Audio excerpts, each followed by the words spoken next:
ഈജിപ്തിൽ വെടിനിർത്തൽ ചർച്ച പൊടിപൊടിക്കുന്നതിനിടയിലും ഗസയിൽ വലിയ രീതിയിലുള്ള ഏറ്റുമുട്ടൽ നടക്കുന്നു എന്ന റിപ്പോർട്ട് പുറത്തു വരികയാണ്. കഴിഞ്ഞ ദിവസം രാത്രിയോടുകൂടിയാണ് മധ്യ ഗസയിൽ ഗ്രാനേഡ് ആക്രമണം ഉണ്ടായത്. 2 ഇസ്രായേൽ സൈനികർക്ക് ഗുരുതരമായിരിക്കുന്ന പരിക്കേറ്റു എന്ന തരത്തിലുള്ള റിപ്പോർട്ട് പുറത്തു വന്നു. 4 പേർക്ക് നിസ്സാര പരിക്കേറ്റു എന്നും അതിൻ്റെ കൂടെ പറയുന്നു. സൈനികർ യാത്ര ചെയ്യുന്ന വഴിമാർഗത്തിൽ അപ്രതീക്ഷിതമായി ഒരു ഗ്രാനേഡ് പൊട്ടിത്തെറിക്കുകയായിരുന്നു എന്നാണ് അതിൻ്റെ പ്രാഥമിക റിപ്പോർട്ടായിട്ട് പുറത്തു വന്നത്. അതോടൊപ്പം തന്നെ ദേറൽ ബലാഹിൽ മറ്റൊരു ഷെല്ലാക്രമണം നടന്നു. ഒരു സൈനികന് ഗുരുതര പരിക്കേറ്റു എന്നും 6ഓളം സൈനികർക്ക് നിസ്സാര പരിക്കേറ്റ വിവരം പുറത്തു വന്നു. ഈ മേഖല കേന്ദ്രീകരിച്ചുകൊണ്ട് വലിയ ആക്രമണ രീതികൾ തന്നെ നിത്യേന റിപ്പോർട്ട് ചെയ്യുന്നുണ്ട്. അതിൽ പലതും ഇസ്രായേൽ മൂടി വെക്കുന്നു, അതായത് കൃത്യമായിരിക്കുന്ന സത്യാവസ്ഥ പുറത്തു വിടുന്നില്ല എന്നുള്ള ആരോപണം നിലനിൽക്കുകയാണ്. യുദ്ധം തുടങ്ങിയതിന് ശേഷം ഇതുവരെയായി ഇസ്രായേലിൻ്റെ കണക്ക് പ്രകാരം 895 ഇസ്രായേൽ സൈനികരാണ് കൊല്ലപ്പെട്ടത്. അവർ സ്ഥിരീകരിക്കപ്പെട്ടത്. 6112 പേർക്ക് പരിക്കേറ്റ വിവരം പുറത്തു വന്നു. അതിൽ ഏകദേശം 1000ഓളം പേർ വികലാംഗരായി എന്നാണ് പറയുന്നത്. ഭാവിയിൽ ഒരു സൈനിക വേഷം, യൂണിഫോം ധരിച്ചുകൊണ്ട് സേവന പ്രവർത്തനം ചെയ്യാൻ പറ്റാത്തവരാണ് 4000-ലധികം പേര് എന്നും റിപ്പോർട്ട് പറയുന്നു. അപ്പോൾ ഇത് താരതമ്യേന യൂറോപ്യന്മാർ യുദ്ധവുമായി ബന്ധപ്പെട്ട കാര്യത്തെക്കുറിച്ച് റിപ്പോർട്ട് പുറത്തു വിടുമ്പോൾ എണ്ണം വളരെ കുറച്ചാണ് പറയാം. കൂടെയുള്ള സൈനികർ കൊല്ലപ്പെട്ടാൽ പോലും യുദ്ധം ചെയ്യുന്ന സൈനികരോട് ഈ വിവരം പറയില്ല എന്നുള്ളതാണ് അവരുടെ ഏറ്റവും വലിയ തന്ത്രം. അവർ പല ഘട്ടത്തിലും അത് പ്രയോഗിക്കാറുണ്ട്. അപ്പോൾ ഇപ്പോഴത്തെ ഒരു സാഹചര്യ അവസ്ഥകൾ ഇസ്രായേലിനെ സംബന്ധിച്ചിടത്തോളം അവർക്ക് വല്ലാത്ത രീതിയിൽ പ്രയാസമുള്ള ഒരു സ്ഥിതിയിലേക്ക് പോകുന്നു. ഭരണം മുന്നോട്ട് കൊണ്ടുപോകുന്നത് പോലും പ്രയാസപ്പെടുന്ന രീതിയാണ് ഇപ്പം നിലനിൽക്കുന്നത് എന്നുള്ളതാണ് കാര്യം. ഇസ്രായേലിൻ്റെ നയങ്ങളും നിലപാടുകളും സമീപനങ്ങളും അഭിപ്രായങ്ങളും ലോകം ഇപ്പോൾ ചെവി കൊടുക്കുന്നില്ല. അവർ പറയുന്നത് അത്രയും കള്ളത്തരമാണ്, പൊള്ളത്തരമാണ്. യാഥാർത്ഥ്യവും ഇസ്രായേലും തമ്മിൽ ഒരു ബന്ധവുമില്ല എന്ന് ലോകത്തെ വിശ്വസിപ്പിക്കാൻ വേണ്ടി ഒക്ടോബർ 7-ന് ശേഷം സാധിച്ചു എന്നുള്ളതാണ് ഗസ യുദ്ധത്തിലെ ഏറ്റവും വലിയ വിജയമായിട്ട് കണക്കാക്കുന്നത്. 1948 ഇസ്രായേൽ സ്വാതന്ത്ര്യത്തിന് ശേഷം പാലസ്തീൻ ജനത അനുഭവിച്ച കെടുതിയുടെയും ദുരന്തത്തിൻ്റെയും പ്രയാസത്തിൻ്റെയും കഷ്ടപ്പാടിൻ്റെയും കണക്കുകളും അനുഭവങ്ങളും നേർസാക്ഷ്യങ്ങളും ലോകത്തോട് പല ഘട്ടങ്ങളിലും വിളിച്ചു പറഞ്ഞിട്ടുണ്ട് പാലസ്തീൻ.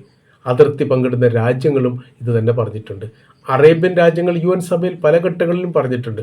പക്ഷേ അതൊന്നും കൃത്യമായിരിക്കുന്ന ഒരു തെളിവുകളോ ഒരു സാക്ഷിമൊഴി പോലെയുള്ള സംവിധാനങ്ങളോ ഹാജരാക്കാനില്ല. സാക്ഷി പറയണമെങ്കിൽ ആര് പറയണം? ലോകം വിശ്വസിക്കണമെങ്കിൽ ജൂതന്മാർ പറയണം. ജൂതന്മാർ ഒരിക്കലും പാലസ്തീൻ അനുകൂലമായിട്ടും ജൂതവിരുദ്ധമായിട്ടും ഒരു സമീപനം എടുക്കില്ല എന്നതുകൊണ്ട് ലോകം അത് വിശ്വസിച്ചിട്ടില്ല.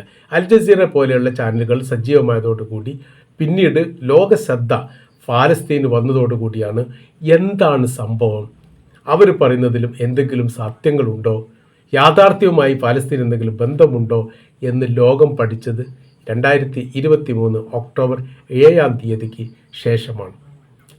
7 മുൻപും ശേഷവുമുള്ള ചരിത്രം വളരെ കൃത്യമായ രീതിയിൽ ലോകം വിശകലനം ചെയ്യുന്നു.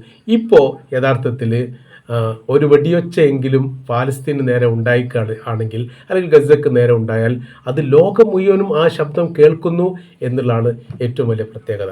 മുമ്പ് രാജീവ് ഗാന്ധിയും യാസർ അറഫാത്തും തമ്മിലുള്ള ഏറ്റവും വലിയ സൗഹൃദ ബന്ധത്തിൽ ചില മീഡിയ ഒരു പത്രവുമായിട്ട് നൽകിയ അഭിമുഖത്തോടനുബന്ധിച്ച് അദ്ദേഹം ഇങ്ങനെ പറഞ്ഞിരുന്നു. അദ്ദേഹം പറഞ്ഞ വാക്കിനെ ക്രോഡീകരിച്ചുകൊണ്ട് ഹൈലൈറ്റ് ചെയ്തുകൊണ്ട് ആ പത്രം എഴുതിയിരിക്കുന്ന ഹെഡിങ് ഇങ്ങനെയാണ്: പാലസ്തീന് നേരെ ഇസ്രായേൽ വെടിയുതിർത്താൽ ഡൽഹിയിൽ നിന്ന് രാജീവ് ചോദിക്കുമായിരുന്നു എന്താണ് അവിടെ ഒരു ശബ്ദം കേട്ടത് എന്ന്. ഞാനും അറഫാത്തും തമ്മിലുള്ള ബന്ധത്തിൻ്റെ അടിസ്ഥാനത്തിലായിരുന്നു അത്. എൻ്റെ ചെവി, ഞാൻ നിൽക്കുന്നത് ഡൽഹിയിലാണെങ്കിലും എൻ്റെ ചെവി പാലസ്തീനിലുണ്ട്. ഞാൻ സൂക്ഷ്മതയോടുകൂടി നിരീക്ഷിക്കുകയാണ് നിങ്ങൾക്ക് സംരക്ഷണം തരാൻ വേണ്ടി എന്ന് രാജീവ് ഗാന്ധി പല ഘട്ടങ്ങളിലും യാസർ അറഫാത്തിനോട് പറഞ്ഞതായിരിക്കുന്ന അഭിമുഖങ്ങളൊക്കെ പുറത്തു വന്നു. എന്ന് മാത്രമല്ല, രാജീവ് ഗാന്ധി കൊല്ലപ്പെട്ട ദിവസം ആദ്യമായി ഒരു രാഷ്ട്ര നേതാവ് എന്ന നിലക്ക് ഡൽഹിയിലെത്തിയത് പാലസ്തീൻ നേതാവായിരിക്കുന്ന യാസർ അറഫാത്തായിരുന്നു. അപ്പോൾ അതാണ് ബന്ധത്തെക്കുറിച്ചുള്ള വിഷയകാര്യങ്ങൾ വിലയിരുത്തുകയും പറയുകയും ചെയ്യുന്നത് അങ്ങനെയാണ് എന്ന് ചുരുക്കം. അപ്പോൾ നമ്മൾ പറഞ്ഞു വരുന്ന വിഷയം, ഗസ പഴയ ഗസയല്ല, പാലസ്തീൻ പഴയ പാലസ്തീനുമല്ല. മാറ്റങ്ങളുണ്ട്, അവർക്ക് പ്രതീക്ഷകളുണ്ട്, അവർ ലക്ഷ്യത്തിലേക്ക് അടുത്തിരിക്കുന്നു എന്നൊരു ബോധ്യം അവർക്കുണ്ട്. അതുകൊണ്ടാണ് ദേശം വിട്ടു പോകില്ലെന്ന് ഉറക്കെ അവർ പറയുന്നത്. എല്ലാ മധ്യസ്ഥ ചർച്ചയും പരാജയപ്പെടുന്ന സമയത്തും യഥാർത്ഥത്തിൽ ഗസയുടെ ശബ്ദം ലോകം കേട്ടുകൊണ്ടിരിക്കുകയാണ്. അവരുടെ നിലവിളികളാണെങ്കിലും അവരുടെ കൂട്ടച്ചിരികളാണെങ്കിലും അവരുടെ പ്രയാസമാണെങ്കിലും സന്തോഷത്തിലും ദുഃഖത്തിലും ലോകം പങ്കുവയ്ക്കുന്നു. അതാണ് ഇവർ 44ഓളം കപ്പലുകൾ, ചെറു ബോട്ടുകൾ ഗസയിലേക്ക് ഭക്ഷ്യധാന്യങ്ങളുമായി എത്തിയ സമയത്ത് അവർ വിളിച്ചൊരു മുദ്രാവാക്യമുണ്ട്, ഗസക്കാരെ നിങ്ങൾ ഒറ്റക്കല്ല, ഞങ്ങളും കൂടിയുണ്ട്, ഞങ്ങളും കൂടി ചേരുന്നതാണ് ഗസ എന്ന് പറയുന്നത്. നിങ്ങളുടെ പട്ടിണി ഞങ്ങൾ അറിയുന്നുണ്ട്, ഞങ്ങൾ മനസ്സിലാക്കുന്നുണ്ട് എന്ന് ലോകത്തോട് വിളിച്ചു പറഞ്ഞതായിരുന്നു ആ ഫ്ലോട്ടിലെ തീരം കണ്ടോ ഇല്ലേ എന്നതല്ല പ്രശ്നം. ഫ്ലോട്ടിലിൽ നിന്നുള്ള ഭക്ഷ്യധാന്യങ്ങൾ ഗസയ്ക്ക് വിതരണം നൽകിയോ ഇല്ലേ എന്നുള്ളതല്ല പ്രശ്നം. അവർ ലോകത്തിലെ വ്യത്യസ്ത ദേശങ്ങളിൽ നിന്ന് ആ അതിർത്തി ഭേദിച്ചുകൊണ്ട്, അന്താരാഷ്ട്ര അതിർത്തി ഭേദിച്ചുകൊണ്ട് അവരെത്തിയിരിക്കുന്നു ഗസയോട് ചേർന്ന്. ഏകദേശം 9 നോട്ടിക്കൽ മൈല് എന്ന് പറയുന്ന ചില റിപ്പോർട്ടിൽ, ചിലതിൽ 34 നോട്ടിക്കൽ മൈല് എന്ന് പറയുന്നുണ്ട്. എന്ന് വെച്ചാൽ ഈ കപ്പലിൽ നിന്ന്, ഈ ബോട്ടിൽ നിന്നും യഥാർത്ഥത്തിൽ ഗസയിലെ ജനങ്ങളുടെ പ്രയാസത്തെയും നോക്കിക്കാണാൻ വേണ്ടി സാധിച്ചു എന്നതാണ് എൻ്റെ പ്രത്യേകത. നമ്മൾ പറഞ്ഞു വരുന്ന വിഷയം ഇതാണ്, ഇവിടെ ഇപ്പോൾ ഈ യുദ്ധം അവസാനിച്ചിട്ടില്ല. ഈജിപ്തിൽ ഈജിപ്തിലെ മധ്യസ്ഥ വിഷയങ്ങളൊക്കെ വളരെ സജീവമായിട്ട് നടക്കുന്നു. ഈ ട്രംപിൻ്റെ മരുമോനാണ് അതിന് നേതൃത്വം നൽകുന്നത്. അങ്ങനെ നടന്നുകൊണ്ടിരിക്കുന്ന സമയത്തും ഗസയിൽ ഏറ്റുമുട്ടൽ നടക്കുന്നു. 2 വർഷമായിട്ടും ഇസ്രായേൽ എന്ന് പറയുന്ന സൈന്യത്തിന് മുമ്പിൽ പിടിച്ചു നിൽക്കുകയും അവർക്കെതിരെ പ്രതിരോധം സൃഷ്ടിക്കുകയും ചെയ്യുന്നു എന്ന് പറയുമ്പോൾ അവർ ഒരു അത്ഭുത മനുഷ്യരാണ് എന്ന് പറഞ്ഞാൽ പോലും തെറ്റില്ല. ഗസ നിവാസികളുടെ ധൈര്യവും അവരുടെ തൻ്റെടവും അവരുടെ ചെറുത്തുനിൽപ്പും ചരിത്രത്തിൽ സമാനമായിരിക്കുന്ന ഒരു സംഭവങ്ങൾ ഒരു കാലത്തും ഉണ്ടായിട്ടില്ല എന്നുള്ളത് യാഥാർത്ഥ്യമാണ്. 1ഉം 2ഉം ലോകം യുദ്ധം നയിച്ച അത്രയും രാജ്യങ്ങൾ ഏകോപിച്ചുകൊണ്ട് ഇസ്രായേലിന് അനുകൂലമായിരിക്കുന്ന നിലപാടെടുക്കുകയും ആയുധങ്ങൾ അപ്പാടെ അവർക്ക് വിൽപ്പന നടത്തുകയും അത് മുഴുവൻ ഈ ഗസക്കകത്ത് പ്രയോഗിക്കുകയും ചെയ്തപ്പോഴും പാലസ്തീൻകാർ അങ്ങനെ കുലുങ്ങിപ്പോയിട്ടൊന്നുമില്ല എന്ന് ചുരുക്കം. അപ്പോൾ ഇവിടെ ഇപ്പോഴും ഈ ഇസ്രായേലിനെ സംബന്ധിച്ചിടത്തോളം അവരെ പ്രയാസത്തിലാക്കിയിരിക്കുന്ന കാര്യം, എവിടുന്നാണ് അവർക്ക് ആയുധങ്ങൾ കിട്ടുന്നത്, എവിടെയാണ് അവർ സൂക്ഷിക്കുന്നത്, എവിടെയാണ് ഈ ആക്രമണം നടത്തുന്നത് എന്നതിനെക്കുറിച്ച് ഒരു ഐഡിയ ഉണ്ടാക്കാൻ പോലും യഥാർത്ഥത്തിൽ ഇസ്രായേലിന് സാധിച്ചിട്ടില്ല എന്നുള്ള യാഥാർത്ഥ്യമാണ്. അപ്പോൾ സൈനികർക്ക് വലിയ രീതിയിൽ പരിക്കേൽക്കുന്നു, സൈനിക ടാങ്കുകൾ നശിപ്പിക്കുന്നു, കവചിത ഭാഗങ്ങൾ തകർത്തടിയുന്നു.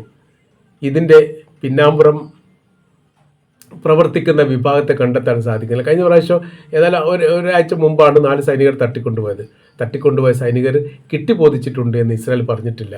ഞങ്ങൾ വിട്ടുകൊടുത്തിട്ടുണ്ട് ഹമാസും പറഞ്ഞിട്ടില്ല. അവരെവിടെ പോയി എന്നുള്ളത് അവർക്കും അറിയില്ല, ഇസ്രായേലിനും അറിയില്ല എന്നുള്ളതാണ് യാഥാർത്ഥ്യം. ഇങ്ങനെ ഈ ബന്ദികൾക്കപ്പുറമായ രീതിയിൽ ഹമാസിൻ്റെ കൈവശത്തിൽ അല്ലെങ്കിൽ ഗസയുടെ കൈവശത്തിൽ ഒരുപാട് സൈനികരുണ്ട് എന്നും പറയുന്നു. അത് സൈനിക കമാൻഡർമാരടക്കം അവരുടെ കയ്യിലുണ്ട്. എന്നാൽ അതേക്കുറിച്ച് പറയാൻ വേണ്ടിയിട്ട് ഇസ്രായേലിൻ്റെ ധൈര്യം പോരാ. കാര്യം അതൊരു തെളിവില്ലാത്തതാണ്. ഇസ്രായേലിൻ്റെ അകത്ത് കയറി 250ഓളം ജൂത വിഭാഗത്തെ അല്ലെങ്കിൽ ഇസ്രായേലിനെ തട്ടിക്കൊണ്ടുപോയി എന്നുള്ളത് കൃത്യമായിരിക്കുന്ന രേഖയാണ്. അത് നിഷേധിക്കാനൊന്നും ഹമാസിനും കഴിയില്ല, ഹമാസ് നിഷേധിച്ചിട്ടുമില്ല. എന്നാൽ യുദ്ധഭൂമികയിൽ നിന്ന് ഒരു സൈനികർ തട്ടിക്കൊണ്ടുപോയി അല്ലെങ്കിൽ വെടിവെച്ച് കൊന്നു അല്ലെങ്കിൽ വേറെ എന്തെങ്കിലും പ്രവൃത്തി ചെയ്തു എന്ന് പറഞ്ഞാൽ അത് തെളിവുണ്ടാവില്ല. പരസ്പരം അങ്ങോട്ടും ഇങ്ങോട്ടും ഏറ്റുമുട്ടുന്നതിനിടയിൽ നടക്കുന്ന സംഭവമാണ്. അങ്ങനത്തെ സംഭവം പലതും ഗസക്കകത്ത് നടന്നിട്ടുണ്ട്. അത് ഇസ്രായേലിൽ പറയാൻ പേടിയാണ്. ഇസ്രായേൽ പറയാൻ പേടി എന്ന് പറയാൻ തെളിവില്ല. ഞങ്ങളൊരു സംഭവം ഉണ്ടായിട്ടില്ല എന്ന് പറഞ്ഞാൽ അത് തെളിവ് ഹാജരാക്കാൻ സാധിക്കാത്തത് കൊണ്ട് അങ്ങനെയുള്ള ഒരുപാട് സൈനികരും ഗസയിലുണ്ട് എന്നാണ് മനസ്സിലാക്കാൻ വേണ്ടി പറ്റുന്നത്. ഏതായാലും നമ്മളിപ്പോൾ പറയുന്ന വിഷയം എന്ന് പറഞ്ഞാൽ നല്ല ശക്തമായിരിക്കുന്ന ഏറ്റുമുട്ടൽ നടക്കുന്നു.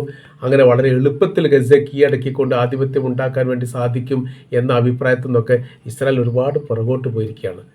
അവർ പറയുന്ന കാര്യം അത്ര എളുപ്പമല്ല, ഈ മുന്നേറ്റം അത്ര എളുപ്പമല്ല അവരുടെ പ്രതിരോധത്തെ അതിജീവിക്കുക എന്നുള്ളിടത്തേക്ക് യഥാർത്ഥത്തിൽ ഈ വിഷയം എത്തിയിരിക്കുന്നു എന്നാണ് നമുക്ക് മനസ്സിലാക്കാൻ വേണ്ടിയിട്ട് സാധിക്കുന്നത്.